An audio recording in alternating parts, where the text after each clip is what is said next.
365 Sports. Welcome back to the start of another week here with 365 Sports Mizzou with Rogue Media. My name is Davis Wilson. It's good to be back. I have not recorded an episode since Tuesday. I recorded Monday,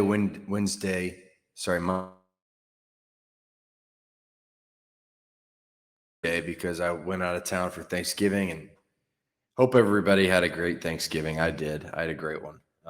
But I didn't record anything. And of course, you know, when I pre-record my episodes, something has to happen. And something did happen on, I believe it was Wednesday, I want to say. The Board of Curators at Missouri held a meeting the day before Thanksgiving. People thought that was weird. It turns out that was to approve a contract extension for Missouri head coach Eli Drinkwitz, who signed that contract extension amidst a bunch of rumors about, you know, maybe he was wanting to go somewhere else. Florida, Penn State, LSU, Auburn were all schools that he was mentioned for. His name was mentioned for, but he signs a 6-year extension with Missouri with an annual salary of $10.75 million a year. He also gets an increased assistant coach salary pool, which will allow him to, you know, retain staff, also hire better staff.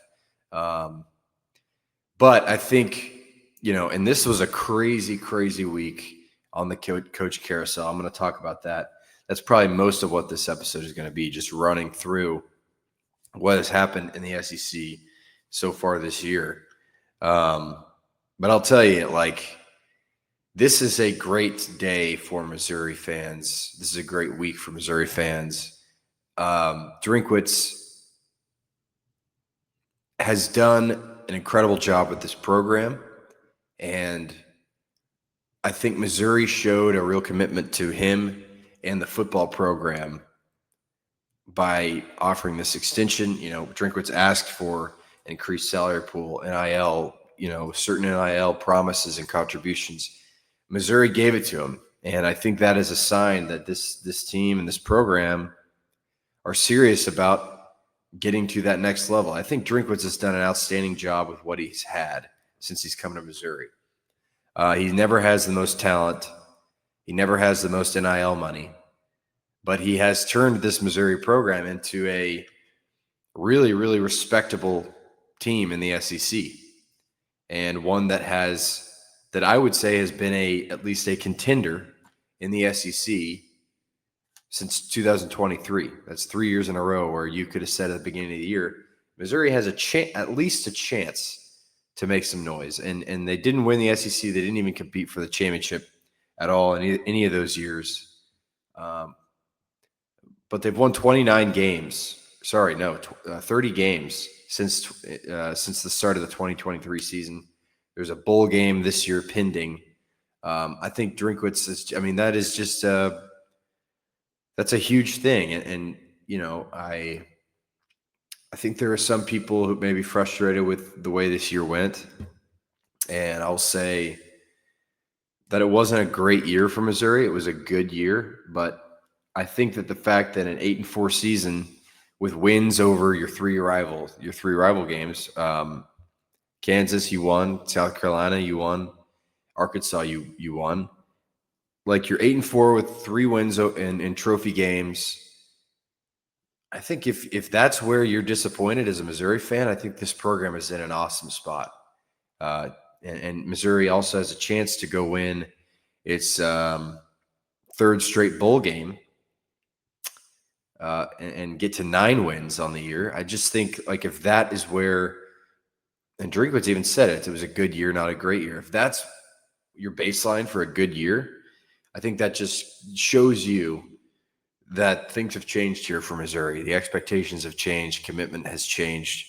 You have a coach that is not going to settle for 8 wins every year. He wants to make the playoffs, and you know, he wants to have the talent to do that. He talked about that as well. Like, we have great talent, but I mean, you can always have more talent. And I think the transfer portal, he's done an excellent job in the, working in the transfer portal the last few years.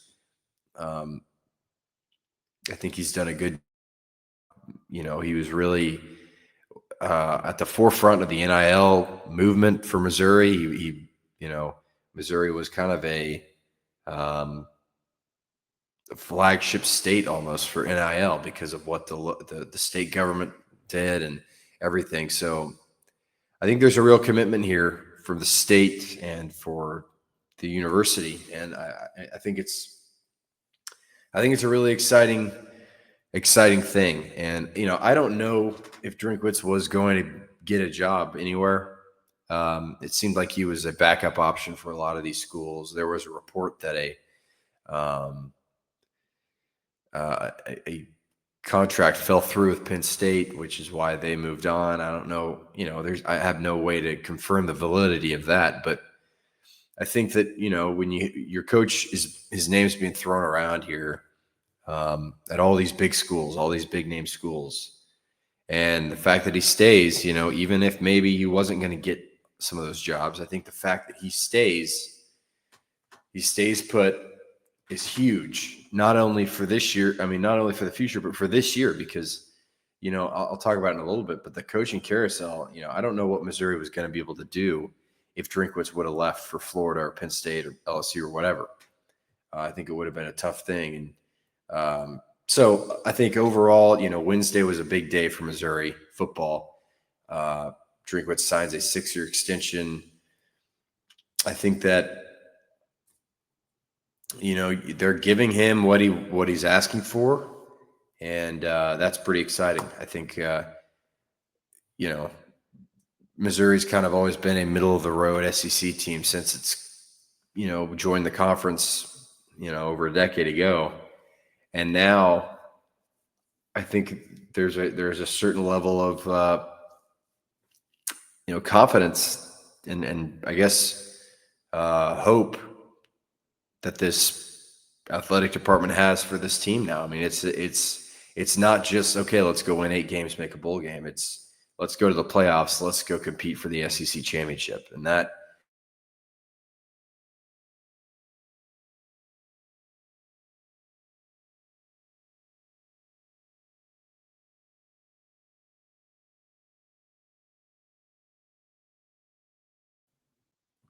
sorry, there's a buffer there, signified for, Missouri. And I think, I think people should be excited about it. I think it's a really cool thing. So that's where I am. That's how I feel about it. I know I'm a couple days late on this news, but I'm excited to see kind of how, how they're going to attack this offseason. I think, I'll talk about the Arkansas game. Well, usually on Mondays we start with the nationwide perspective, and then we go into Missouri at the end. But since I'm already talking about Drinkwitz, I'll talk about the Arkansas game and kind of the future, what I want to see out from the offseason in terms of, what this team will look like next year. But we'll start with this Arkansas game. Arkansas finished the year 2-10, 0-8 in the SEC. Missouri, kind of sealed the deal that Arkansas would go winless in the SEC, beating the Razorbacks in their building 31-17. Arkansas had a 17-14 lead at halftime and did not score in the second half. Missouri scored 17 unanswered in the second half, and they get it done. And this was a weird one, man. This was a really weird game. If you look at the stats, it's like, since when did Missouri become a military school? The Tigers threw the ball 7 times. Bo Prabila was 4 of 7 with 25 yards, and it was clear from the very first drive they were going to run the ball. They got Bo Prabila's legs involved, which is something I really think they should have been doing more all year, because if he's not going to be able to throw, you got to at least make him a threat with his legs. And they did that. He ran the ball 16 times for 78 yards and a touchdown. Missouri as a team ran it 58 times for 322 yards and 3 touchdowns. You have Ahmad Hardy getting the bulk of the carries.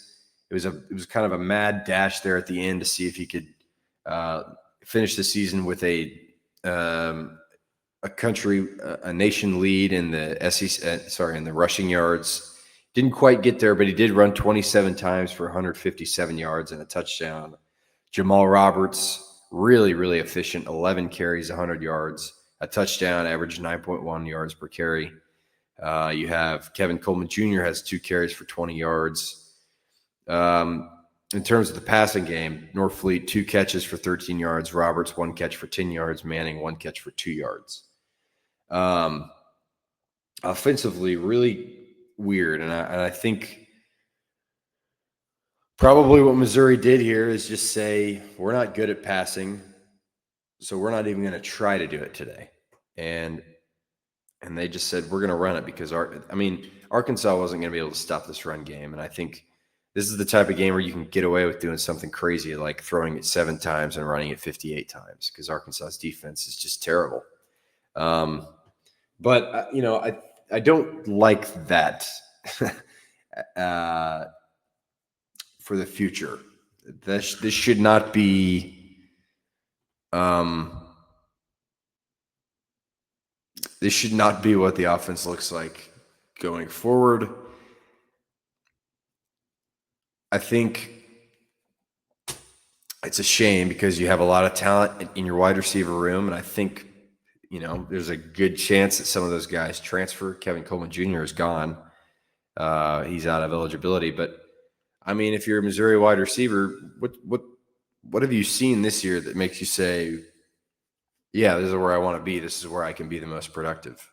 And I hope they can keep Alubade and Manning. And I feel like Marquise Johnson, was such a non-factor, and it's a shame because I really like him, but I can't really see a scenario where he feels great about coming back.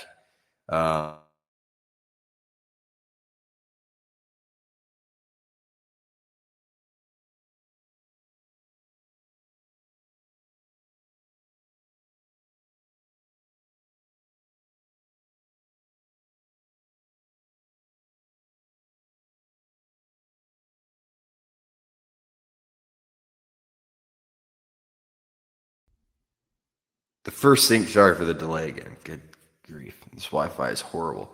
The first thing you have to do next year is revamp this offense. You can still be a run first identity offense, but you have to at least be somewhat of a threat when it comes to throwing football. And I don't know if Bo Pribula is your guy or if Matt Zoller is going to be your guy. I don't know.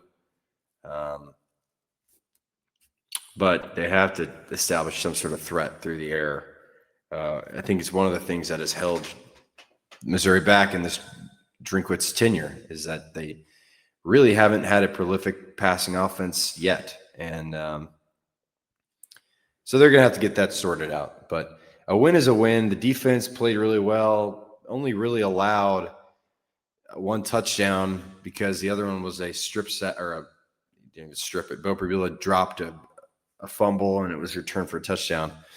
But the defense, steps up again. Josiah Trotter, 10 tackles, 1 sack for him. Chris McClellan had 2 sacks. It's pretty good. Damon Wilson had a sack, a tackle for loss. I was thinking when I was watching Damon Wilson, it's just such a shame that, Missouri in some ways wasted this defense and some of these guys on this defense. Like Damon Wilson, Zion Young, you're not going to have an edge rush duo like that.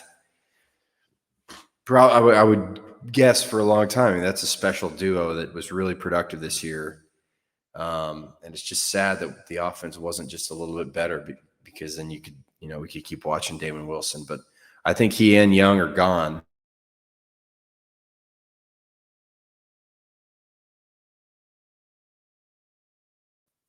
We'll see about all that. But it just made me think, man, there's some talented guys. It's been fun to watch a lot of these individuals on defense this year. So get another chance to do that in the bowl game. I don't know if some of those guys who might get drafted will even play in the bowl game. I guess we'll see about that. But yeah, whatever. I guess I just, I'm going to miss watching that defensive line and hopefully Josiah Trotter's back. I think he's eligible to be drafted, but I'm sure he'll come back. I hope he comes back. It'll be a priority, I'm sure, for Missouri. But yeah, I mean, I don't have a ton to say about this Arkansas game right now. Of course, tomorrow and Wednesday we'll take a deeper look at this game and really dissect it a little bit more. But Kevin Coleman Jr., I didn't mention this, returned a punt for a touchdown. That was nice to see. That's the first punt return touchdown I've seen at Missouri in a long time. That brings me to the special teams thing. Missouri has a real special teams problem, and I don't see how, I don't wish to fire anybody. It's sad when you lose a job and everything, but Eric Link has not shown much in terms of just being good at special teams. I don't know. I don't know. So maybe there's a change coming there. I wouldn't be shocked to see a change coming in some of the offensive staff. I don't know. We'll see what Drinkwitz does. But overall, just to wrap it up with Missouri before I move on, I really think that this was a very middle-of-the-road year for Missouri. You beat Kansas, that's fun. You beat Arkansas, you beat South Carolina, but you lost all the games that were big and you felt like you had to have. You lost to Vanderbilt for the first time in a while. Very winnable game. You lose to Alabama at home that, felt very winnable as well. You lose to Texas A&M. Texas A&M was just better. And you had your true freshman third-string quarterback in there. But you lose to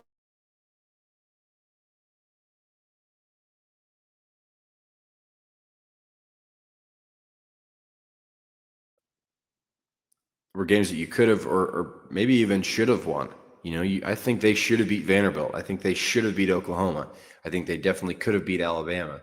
So if a couple things go differently, if your offense is just fractionally better, this is a playoff team and maybe a team that is on its way to Atlanta to go compete for an SEC championship. And I know that that's a lot of ifs, ands, or buts or whatever, and it's a lot of hypotheticals, but it shows you that Missouri is close. It is still teetering on the edge of climbing up into that next sector of SEC programs. And, if you beat, I don't know, if you win two of those games that you should have won, you're probably a playoff team. So, just too little too late here with this win. I mean, you're supposed to win this game. They cover the spread easily. It was a really small spread. I didn't know why that was the case. Arkansas sucks, but I'll talk about Arkansas in a second. They made a hire the other day, as did a bunch of SEC programs. Let's take a quick break, and then I'll be back, and we'll talk about the SEC and the playoffs and, whatever the hell else I feel like talking about. I'll be right back. Gambling problem? Call 1-800-GAMBLER, 21 plus, physically present in Missouri. Eligibility and restrictions apply. Terms at DraftKings.com/sportsbook. Bonus bets expire 7 days after issuance. For additional terms and responsible gaming resources, see sportsbook.draftkings.com/promo. Missouri, your moment is finally here because DraftKings Sportsbook, America's top-rated sportsbook app, is now live in your state. Now you can make every game even more exciting with same-game parlays, money lines, props, and more. All from your phone, all safe, secure, and easy to use. Missouri fans know game day, the tailgates, the noise, the passion. Now, with DraftKings Sportsbook, you can bring that same energy to every snap, every touchdown, every win. And right now, new Missouri customers can bet just $5 and get $300 in bonus bets instantly. No waiting, no nonsense. Just pure action powered by America's top-rated sportsbook app. Download the DraftKings Sportsbook app and use code ALLMIZZOU. New Missouri customers bet $5 and get $300 in bonus bets instantly. That's code ALLMIZZOU. Crown is yours in partnership with DraftKings Sportsbook. Gambling problem? Call 1-800-GAMBLER, 21 plus, physically present in Missouri. Eligibility and restrictions apply. Terms at DraftKings.com/sportsbook. Bonus bets expire 7 days after issuance. For additional terms and responsible gaming resources, see sportsbook.draftkings.com/promo. How about that? DraftKings and Rogue Media partnership here. Use the code ALLMIZZOU with DraftKings. If you're in Missouri, obviously I'm in Texas, so I can't bet DraftKings. But if you're Missouri, use the code ALLMIZZOU on DraftKings and go gamble responsibly and such. All right, let's talk SEC now to finish out the show. Man, good grief. What a crazy week here in the SEC. I mean, oh man, wait. We got some breaking news here. Breaking Missouri news. Arkansas is just talking some crap about Arkansas being bad, but Ryan Silverfield, their new hire, who I'll talk about in a second, doing some work. I saw he flipped a kid from Oklahoma to Arkansas earlier, and he just flipped TJ Hodges, the 4-star running back. He flips him from Missouri to Arkansas. So good for Arkansas. Ryan Silverfield getting on the board early here in the recruiting right before signing day. There's a little update for you. But, all right, let's focus on the week that we just had in the SEC because it was crazy. It was nuts. So last week we kind of got this deal where with the Ole Miss thing, I mean, Lane Kiffin Ole Miss has been the story of the last 3 weeks of college football, of the SEC, of everything. And so they had a meeting, Lane Kiffin and Ole Miss, like maybe a week and a half ago now. And they came out of that meeting and basically said, Lane's going to coach the Egg Bowl against Mississippi State. Friday comes, they play the Egg Bowl, they beat up on Mississippi State. They finish 11-1. They're going to host a playoff game. Incredible year for Ole Miss, just like an all-time season there for the Rebels. And despite all that, the attention is on anything but the players and the team. Instead, it is on this decision by Lane Kiffin that's looming over the program, and really the entire coaching carousel is waiting on Lane Kiffin to decide. And so Saturday comes around, nothing is announced. There's another meeting between Kiffin and Keith Carter, the AD there at Ole Miss. He goes to his house, and starting to get reports coming out about how Lane is leaving for LSU, but he wants to coach. He wants to coach Ole Miss for the rest of the year. And there was reports about, Ole Miss was like, no, you're not going to do that. You're not our coach anymore. So go away if you want to go away. And he says, Lane Kiffin says, if you don't let me coach the playoffs, then I'm going to take all your assistant coaches. I'm going to take them with me to LSU. And so it was kind of a messy thing. He's putting Ole Miss in a really difficult spot because Ole Miss wants Lane Kiffin to go away so they can try to find a replacement as soon as possible, to get these guys ready for the playoffs. I mean, Ole Miss is about to host a playoff game in a couple of weeks, and they don't have a head coach all of a sudden. Lane says, I want to coach him. If you don't let me coach him, I'm going to take all the assistants with me to LSU. And so it's really starting to get messy. The team, I read some stuff about how the players were pissed off. They didn't want him to coach there. Some of them did, but most of them didn't. They were like, no, if you want to leave, leave. You're not our coach. So it kind of gets messy there. Sunday comes around. There's the official announcement in the afternoon. Lane Kiffin to LSU. LSU sent 2 planes to Oxford to pick him up and pick up whoever else wanted to come. Kiffin said,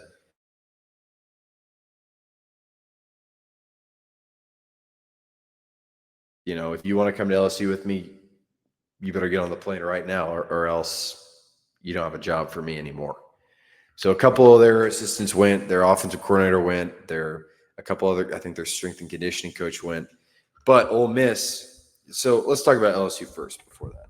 LSU comes out of here as the winner of the carousel for me in terms of the SEC and nationwide. I mean, they got the coach everyone wanted. They, the Brian Kelly era was not good, not great there in Baton Rouge, but LSU is still an incredible football program. And I was thinking about this. I think when LSU is right, I think it's one of the top 5 or 6 jobs in the country.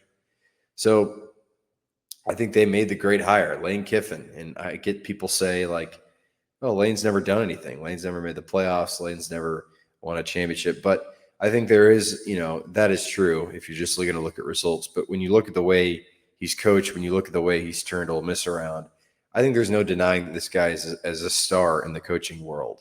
And I think that there's a reason that LSU and Florida and Ole Miss all wanted him. And it's LSU that wins out. They get their guy. It was a little bit messy, but really not their fault. I mean, I think Lane Kiffin handled it pretty horribly. But LSU gets their guy. I think that's a great hire for them. And immediately, LSU, especially when you think about maybe Lane in the portal, maybe getting some of his guys from Ole Miss to come with him. Like I heard maybe Kewan Lacey, Missouri's former running back, could be going with them. I don't know. I don't want to speculate on any of that, but I'm just saying I think immediately Lane Kiffin makes LSU not only an SEC title contender, I think he makes them a national championship contender right off the bat. So a great hire for them. Now, Lane Kiffin, I was thinking about this too. Like, I don't totally blame him. Now, it's tough because Ole Miss is in the playoffs. LSU is not.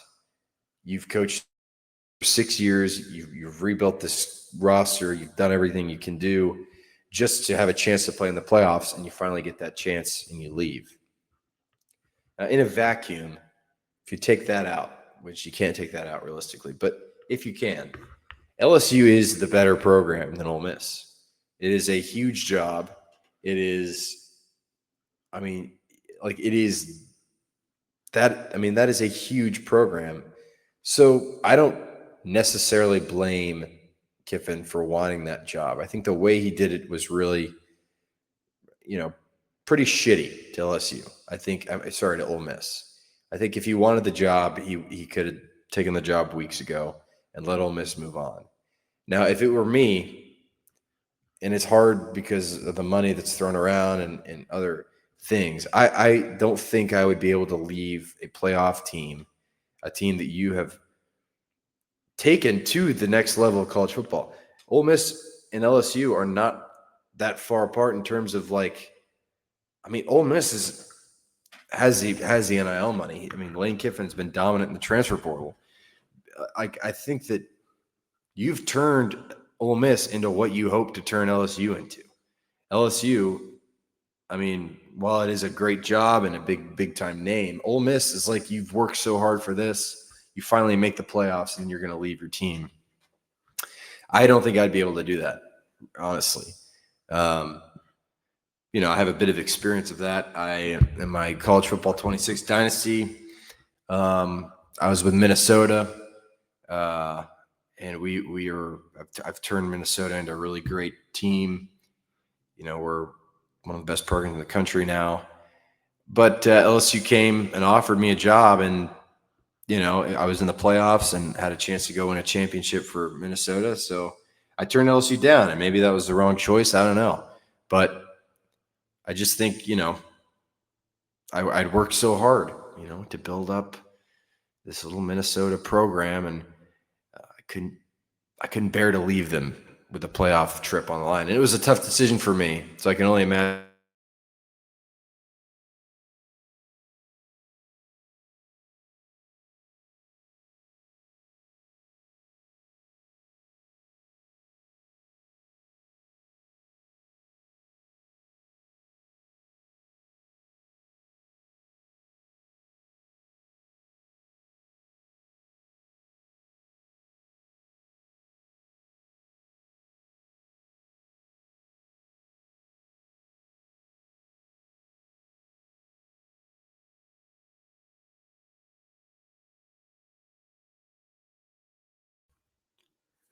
Sorry, another buffer there. I think he handled it horribly, and it's a tough thing. But the second winner of this carousel, I think, and I'm not just saying this to make Ole Miss feel better, I think they handled this really well. They were dealt a really shitty hand, and they end up promoting their defensive coordinator, Pete Golding, take over as the permanent head coach. I think that is exactly what they should have done. He's able to retain some of these guys. I bet he's able to retain some of these recruits. The fan base is going to be all the way behind him in this playoff run. I think it was an awesome move for them. And I think also that Ole Miss came forward and said, we'll double all the assistant salaries if you stay here. So they're committed to keeping intact everything except for Lane. And I think that is a huge thing for them. I really think they came away, as much of a winner as you can while losing a coach like that. And I think they're going to have this doesn't matter, but they're going to have the sympathy of a lot of people. Like, they got put in a really tough spot, and I think they handled it really well. Pete Golding is going to have a ton of support there, a ton of support. So it's exciting for him. What else happened here? John Summerall, the Tulane coach, takes a job at Florida. A good hire for them. I like John Summerall. Florida fans were pretty frustrated by it, but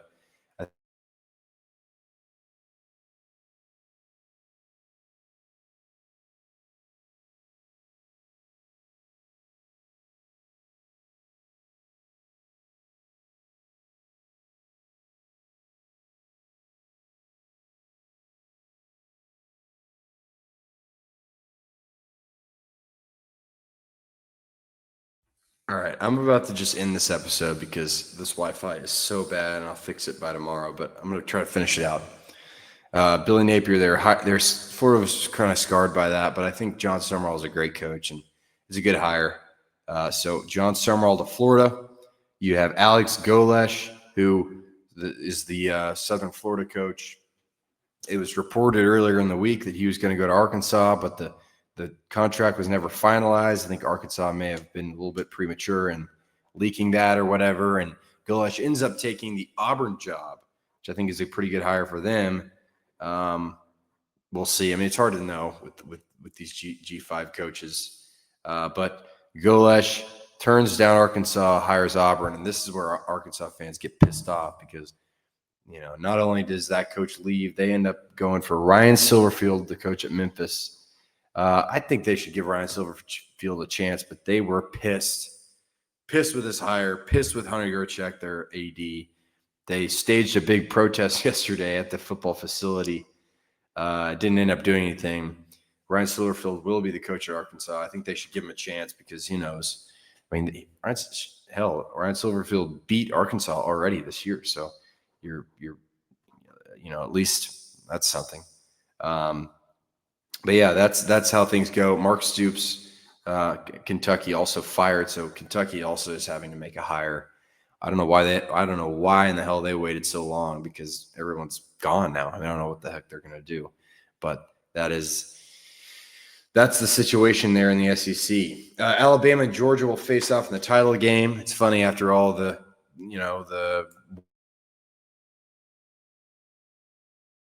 and maybe is it going to be Ole Miss or Vanderbilt? It just ends up being Alabama and Georgia. The same old thing, what we've become used to in the last decade. Alabama's got Georgia's number. Kalen DeMore has not lost to Georgia since he's taken over there, so that's something to think about. It'll be a good game, I'm sure. But yeah, there you go. All right, I'm going to give my updated power rankings, and then I'll be done. All right, actually, before I get into the power rankings, I realized I didn't even go over what happened last week on the football field in the SEC. We're so focused on the coaching and everything. So let's go through what happened here on rivalry week here in the SEC. On Friday, well, like I said, Ole Miss beat Mississippi State 38-19. Trinidad Chambliss threw it all over the place. That's a good game, good win for them. Georgia just squeaks by Georgia Tech 16-9. The win to win there. Georgia going to the title game, of course, and they'll play Alabama coming up this week. And Texas A&M falls to Texas 27-17. Texas ruins their little brother's big season. The Aggies don't go undefeated, but they are going to the playoffs. And that is something I'm not sure you could say about the Texas Longhorns. And I know that's controversy. Maybe I'll talk about that later in the week. Does Texas deserve a spot in the playoffs? It's a tough conversation to have. I don't know if they do, to be honest. I don't think they do. All right, on Saturday, you have LSU at Oklahoma. LSU gives them a good fight there, but Oklahoma pulls through. Mateer wasn't very good, threw a bunch of picks, but that Oklahoma defense, man, just keeps them in a lot of games. Alabama beats Auburn 27-20. They hold off a late Auburn push. Ashton Daniels goes for over 300 total yards for Auburn, but it is the Crimson Tide that hang on. Vanderbilt goes into Neyland Stadium. They're in Rocky Top, Tennessee, and blows out the Volunteers 45-24.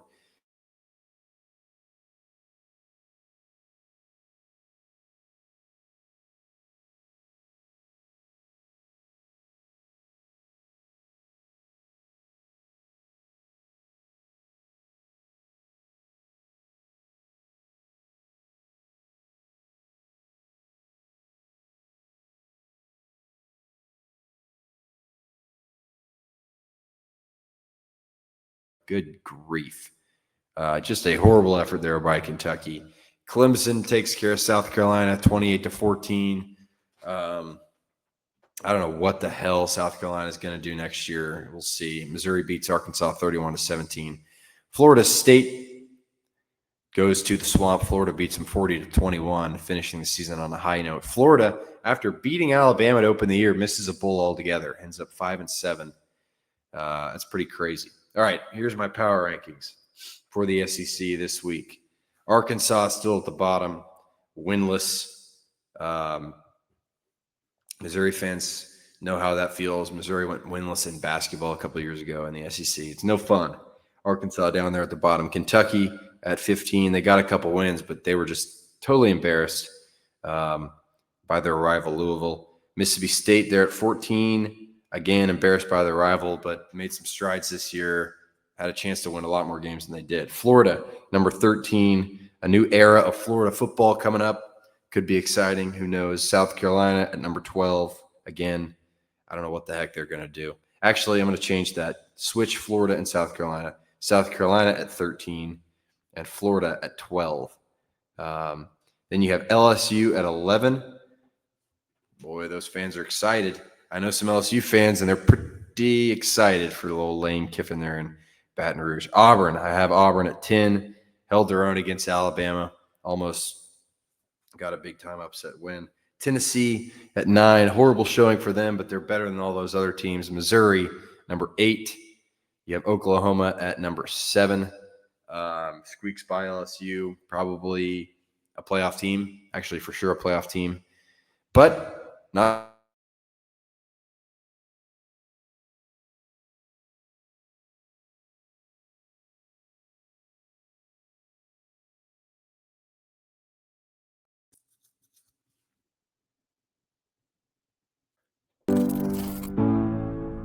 Sports. I don't know what's happening today, guys. So many technical difficulties. I don't know why that video just played. I'm getting a little pissed off.